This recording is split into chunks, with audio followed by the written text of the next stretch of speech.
I'm willing to bet if I were to ask you to look back on your childhood and think of some public figure that influenced your behavior, your outlook on life, or what job you wanted to pursue as an adult, a name would come to mind almost immediately. For me, that person was Brett Favre, aka the Gunslinger, or the former quarterback of the Green Bay Packers.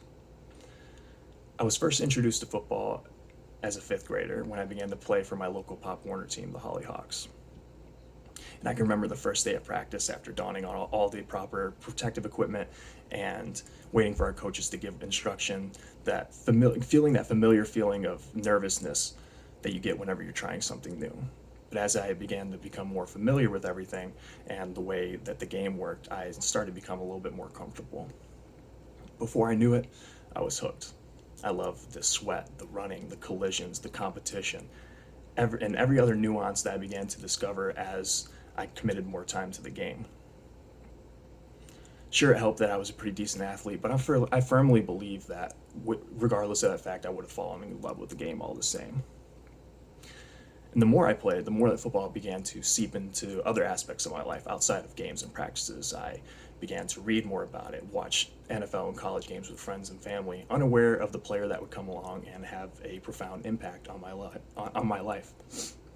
Enter Brett Favre, Super Bowl 31 champion, and the first NFL quarterback to throw for over 500 touchdown passes, 70,000 yards, and complete over 6,000 passes on over 10,000 attempts. I thought he was incredible. And anyone who's ever watched him play would understand why a 12-year-old boy who just discovered his love for football would feel that way.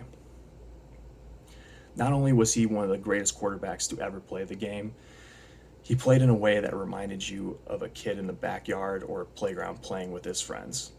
He was just he was smiling, always having a blast, just having the time of his life, that impressed upon viewers that he was just a kid in a grown man's body playing the game that he loved. Needless to say, I wanted to be him. I was determined to play the game like Brett Favre, go to the NFL, and win a Super Bowl just like he did.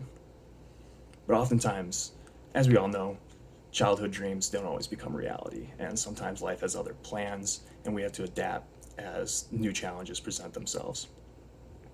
And I may not have become an NFL quarterback like my childhood hero, and football itself really isn't nearly as important to me as it once was. But the way that Brett Favre played the game left an impression on me that has lasted over 15 years later after first discovering him while watching the Packers play at my childhood best friend's house.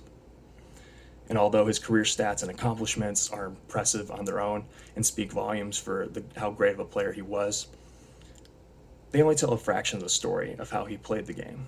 It was the other part, the intangible part, the part that you had to witness for yourself to understand, the part that earned him the Gunslinger title. That's the part that sticks with me all these years later. Brett Favre taught me through his childlike passion for the game that he loved that life is too short to not find something, whether it's a job, a hobby, or whatever, that makes you feel like a kid without a care in the world while you're doing it.